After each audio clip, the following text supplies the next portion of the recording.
that the Rebbe heard from the Frierdiker about Hey Lach Ma'anya, which was actually from the Tzemach Tzedek. He explained Hey is this fifth level, which is really not only fifth, but five, if you recall from yesterday. The difference between fifth and five is that the fifth relegates this fifth level to being something other than the other four. Five means that it encompasses all the other four, and that the highest level is found even at the lowest level, like it says in the Chassidus, HaMaisa Hu HaIker, you can find the highest levels of Elokus even inside the Seder Ishtalshlus and everywhere. And this is all essentially accessed by the Lachma Anya, right? That this bread of affliction, this five species of bread, these unique five species that are chosen, which we said they don't have any klippa attached to them, right? The klippa in every food, here it gets removed, which is like the bran, and you're left with this pure, perfect thing, which is ultimately a kli for this fifth level, which is accessed by the matzah. Then we started to say there's another vort that the Frierdiker Rebbe said at that Farbrengen about a seeming contradiction inside of the statement Heilach Ma'anya, because we say right after that, anyone who's hungry, come and eat. Anyone who needs it, come and have Pesach. On one hand, you're saying this is the poor man's bread, but then right away you like open your home to every single person in the world and say, I've got as much as you can have. So it's like, are you rich or poor? What's going on over here? So that's where we left off, starting on page 204, Os Hey, after the first paragraph. Yeah, remember that from yesterday? Yesh lahosif bazes. We want to add in this contradiction. You do a sheba matzah. Yesh beis inyanim. There's two inyanim in matzah. Matzah aromezes ala geula. On one hand, matzah is a symbol for the redemption, because we say it's matzah sha'achlu b'nei Yisrael b'tzeisam Mitzrayim. So it's like a remembrance of our going out of Egypt, but it's also matzah is also a remembrance on the shibud, on the actual galus of Mitzrayim. Hamatzah sha'achlu b'nei Yisrael b'yosam b'Mitzrayim. There's matzah that we ate in Mitzrayim. There's matzah that we ate after we came out of Mitzrayim. So what's the deal with matzah? What's it a symbol for? The cave, right? In other words, while we were in Mitzrayim, they were pushing us with the avoda so much we didn't have a chance to let our bread rise. It represents sort of like a dominance over us and a shibud of slavery. They couldn't wait until their bread could rise. Rather, they needed to eat it as matzah. So it's like the very fact that it's matzah is a symbol of our still being, under duress. Here in this part of the Haggadah, we say this is the bread of affliction. And we say right afterwards that our forefathers ate in Eretz Mitzrayim, right? Which is like basically that there the matzah represents the tachlus of poverty, because it's first of all we're calling it the poor man's bread. This is the beginning of right, and we're saying that we ate it in Mitzrayim. So there we're in the beginning of this very sort of phrase, which has two meanings. It clearly is indicating that it's poor and that we were eating it in Mitzrayim. But right afterwards we say kol dichvin yesef yechol kol ditzrich yesef yivsach. Right after, like immediately we come and say, anybody's hungry, come in. I got all the food in the world. Shezeh moder al ma'amad u'matzav sheyesh lo rak dai machsoro, which essentially this level of open house is not only like we say regarding tzedakah. We say dai machsoro sheyechsar lo. The lashon of when you give tzedakah is you say you have to give him enough for what he lacks, right? Dai machsoro, that he's so. In other words, the limit, there's a limit on tzedakah, as it were.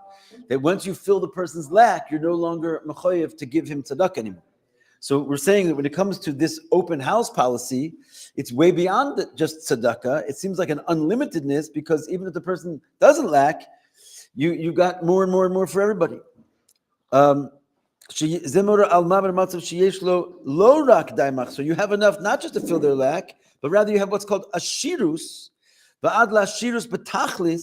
and not only a shirus stam, but like an ultimate state of wealth, and therefore you can feed literally everybody who's poor and everybody who needs food. Like your mamish, you got it all. So it's a stira mine ube inside this very one statement. You're sort of going from the tachlis of poverty to the tachlis of wealth. Eino muvan harihem beis inyanim havchim. These are two opposite things. How do they go together? Vav, and the Inyan is klalos in Yitzias Mitzrayim hu Inyan shel neis biyachas lenisim gufa. Because when it comes to Yetzias Mitzrayim, it's not just a miracle, it's a miracle compared to other miracles. It's the miracle of all miracles. In fact, that's what we call the month of Nisim. It's like Nisei Nisim, right? It's miracles of miracles. In addition to the limitation of the earth in general, right, which is the earth is represent as opposed to the heavens, it's an Indian of dimensions and limitation. You go to an even deeper place of limitation on the earth itself. It's called the Eretz Mitzrayim, right? Which the word Mitzrayim itself is coming to tell you that it means Mitzrayim. It's like in earth. It's already strict limitations. Furthermore, it gets to Ervas Haaretz, that the limitation, the Eretz Mitzrayim is called the sort of the foulness of the land, the lowest of all the lands in the world. Eretz Kasha was such a difficult land. Like, in other words, not just regular limitations, like the deepest limitations you could have, where it says, Afilu eved echad ein yachol livroch misham. What was the whole tochen of Mitzrayim? Not one slave was ever able to escape from there. Which means that every other land, which is not called Eretz Mitzrayim, it had its limitations, but maybe one slave could escape. It didn't have like total and utter limitations, which didn't allow for any freedom whatsoever. And so too spiritually. Spiritually as well, we had sunk lower and lower and lower, as it's known, to the 49 gates of Tuma, to the point that like any second further, we would have just been lost, God forbid. And so the idea of spiritual constrictions is as well, God forbid, a person knows what it means to be spiritually constricted. It means you can't escape from your own Yetzer Hara. And suddenly, right? Hine b'nei Yisrael yotzim biyad Ramah. Right? From that, we didn't climb up while we were in Mitzrayim out of the 49th level. We were in the darkest, most constricted place, and then we come out with an upraised hand from that very constriction. As well, there was the highest levels of revelation that could ever be.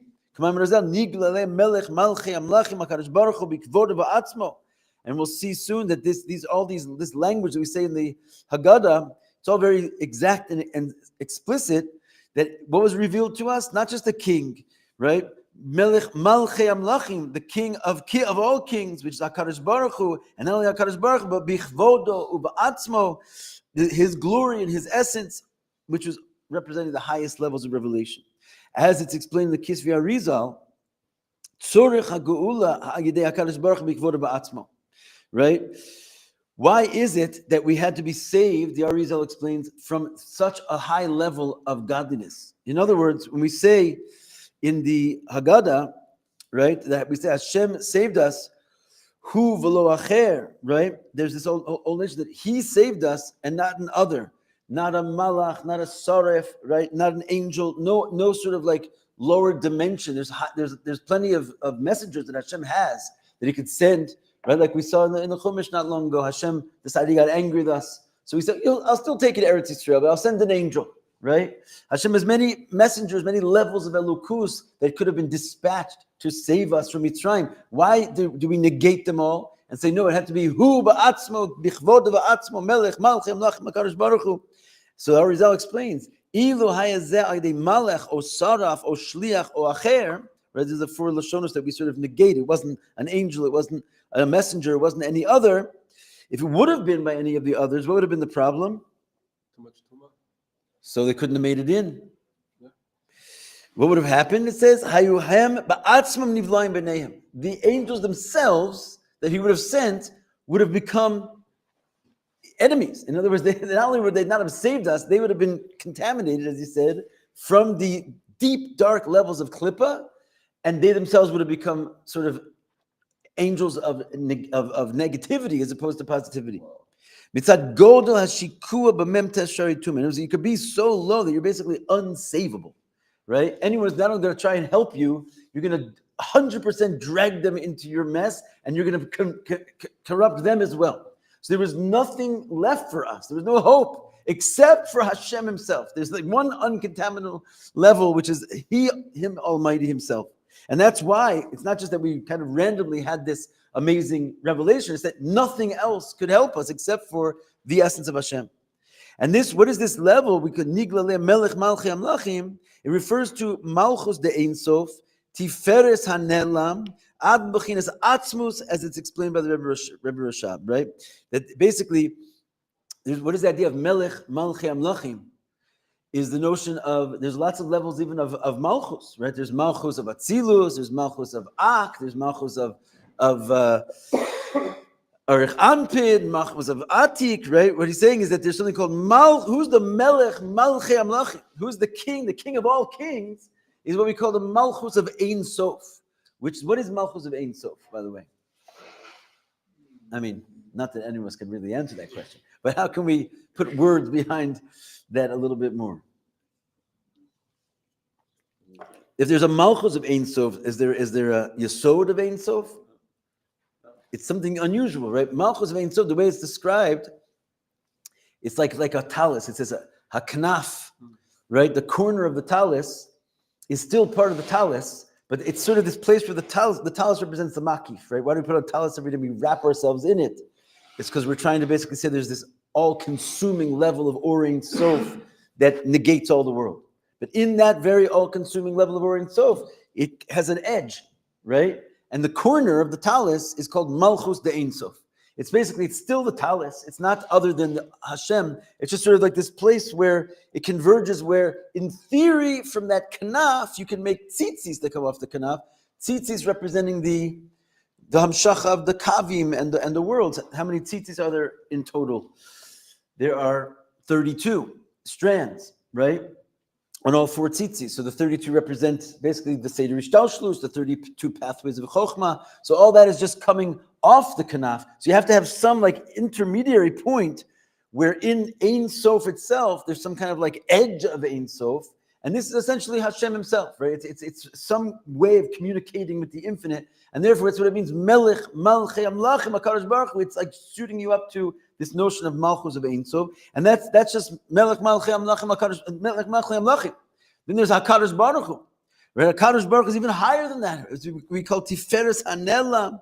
It's basically, essentially, this level of the pure Or Ein Sof, which is even beyond the corner, so to speak. And he says, forgetting about all that, it says, Bichvod v'atzmo, it's even going to the point of the Atzmus itself. So all these Lashonos in the Agada are trying to get us to realize what was really going on there is that there's nothing higher, essentially. And it was needed that there should be nothing higher because any level of revelation would have been swallowed up by the Tumah. Right? And what we're seeing here then is you're going from the very, very greatest depths that you could possibly be, literally the lowest of all low things, which is not only the place we were, but the state we were in, and boom, to the highest of all high things without any intermediary, right? Like in other words, as though there was a connection between specifically the lowest of all low things and the highest of all, because the only thing that can actually communicate godliness to the lowest of all low things is nothing other than Melech, Malchei Amlachim, HaKadosh Baruch Hu. So there's a connection between what we call Tachas Rom and Omek Tachas ve'Omek Rom, like the depths of lowliness and the depths of elevatedness. They have this connection point at the top and the bottom of a mountain. And that's why there is an extraordinary simcha associated with Pesach. If you notice, we're learning a mimer about matzah in the morning. The whole mimer is about simcha. That Yom Tov Bechlal is about simcha. But Pesach, which is like the head of it's the Rosh Hashanah of the Regalim, basically. It's the first of the festivals, and it's not only the first in time, it's the first in Chassidus. Therefore, the Indian of simcha on Pesach is as great as simcha can be. B'chol shana kula ein simcha k'mo b'leilos Pesach. This is what the Arizal said. He'll have to talk to Mordechai and figure out how that they're going to debate that one. But according to the Arizal, there's no greater day of simcha in the entire year than the night of Pesach. He says leilos because they have 2 nights of Pesach, first nights of Pesach. But that Seder experience is the tachlis of joy. Kavan she'inyan simcha. Turning the page. You guys have the next page? I don't think so, actually. No. Here, pass this around. You definitely have a connection there with Purim, of the Ra and the yeah. And the Tov, like yeah. To the Atzmo. So he says, since the Indian of Simcha, Kasher Impritzas Hagdarim. What is Simcha? Why is there Simcha? And again, it is connected, of course, connected with Purim. We're talking about Simcha, because Simcha really is what's called Simcha Poretz Geder. What is the concept of Simcha? Like, when does a person get to a state of Simcha? When your boundaries are pushed, right? In other words, like it's almost like tears, for example, just as like a mushal. Tears in Chassidus, they're called like Mosrei Hamochim. They're like the exhaust of your brain. Meaning to say, you can like think and use your brain, but your brain is all based on understanding, having a grip on something, having a grip on reality. When it gets to a point when you no longer have a grip on reality, it's like your brain like leaks and you cry, right? And it could be tears of joy as well. You can either not understand something and there's tears of pain, or you could be so like flabbergasted with the situation that it just defies the hold that you have on something, that it's like breaks out in tears of joy. And this is the idea of Simcha Poretz Geder, the idea that the notion of Simcha is that it breaks through whatever boundaries there are.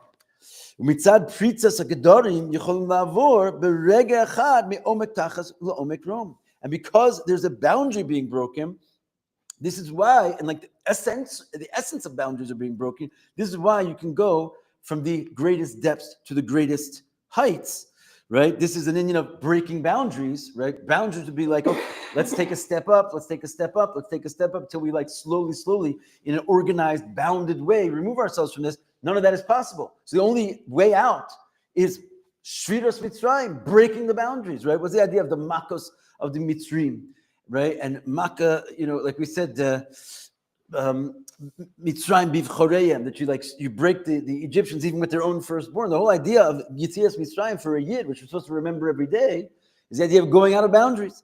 And therefore, Simcha Poretz Geder. That's why this is the greatest moment of Simcha. And that's why, because to sort of bring us to the reality of what's taking place before us, the ultimate breaking of all boundaries that's taking place on Seder night, this is why we start off the whole operation with these two opposites, that we maschil bignus, as it says, you're supposed to start the Haggadah with a lowly story, where we start off by saying that our forefathers were idol worshippers, and Lavan stood up to wipe out the whole Jewish people. And as you tell the tale, the mitzvah in the halacha is you have to start telling the tale from like our lowest place, right? And then as you start to get through the Haggadah, you get to this ultimate joy. Nod l'chashir chadash. At the end, you're basically praising Hashem for the Beis Hamikdash and so forth, which refers actually to the Geula Hasida. So in other words, the whole Haggadah is basically trying to bring to you this total breaking from the lowest to the highest. Sitting low. Sitting, Low. leaning. Yeah, leaning. But also some people put cushions. Like sit. But then you have to jump. Right. Hakoach al yetzia ma'omek tachas l'omek rom. Where does it come such a power to go from the lowest to the highest? And to actually receive the revelation of Melech, Malchei, Amlachim, HaKadosh Baruch Hu. Not only that, but bichvodo va'atzmo, but penimius. How do you actually internalize this wondrous light that can come to every single one of us? That we're going to enter in. Obviously, we come back to the Seder. We ourselves are beginning begnus. In other words, we need to get, I don't know if you know this, but you have to get out of Mitzrayim all over again.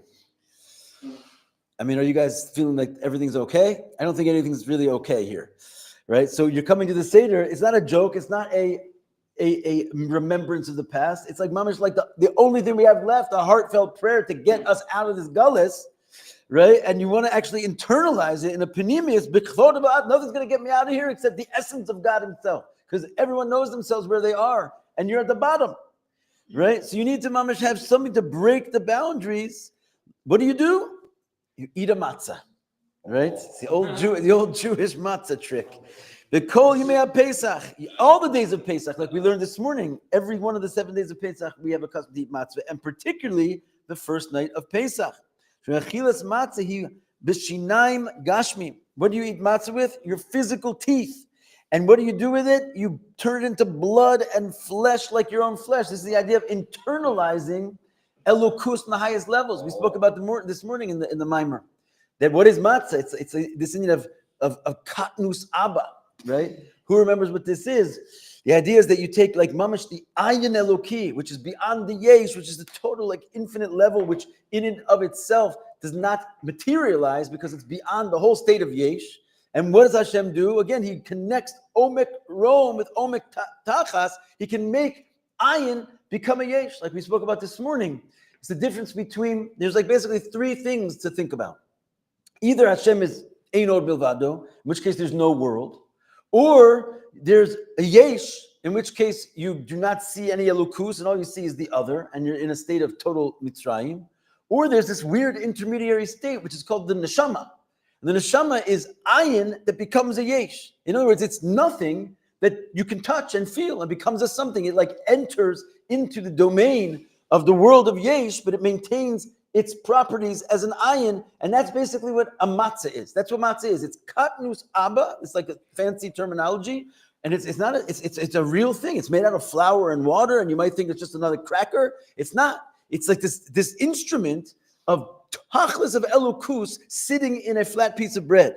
And not only that, but when you eat it, because just having a matzah is not really pulling it off. You got to do the mitzvah with the matzah, which means you take your physical teeth, you chew on it, and it becomes flesh and blood. This elokus basically becomes internalized with you. You want to change, you have to actually have a breakthrough that this level of godliness comes and takes you out of where you are. We do this pasha by eating matzah. And that's the level of bichvodo va'atzmo, actually gets drawn into the person in a panemius, very rare event. It's a once a year operation.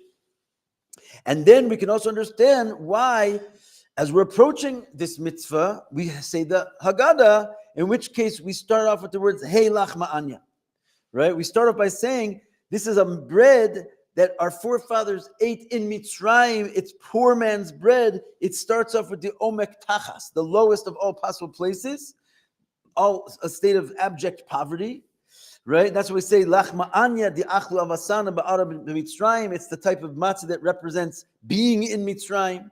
But right away, we cross over. In fact, in the very next statement out of your mouth, like you start the Seder with these two totally opposite jumps. It's a matzah which represents the tachlis of slavery.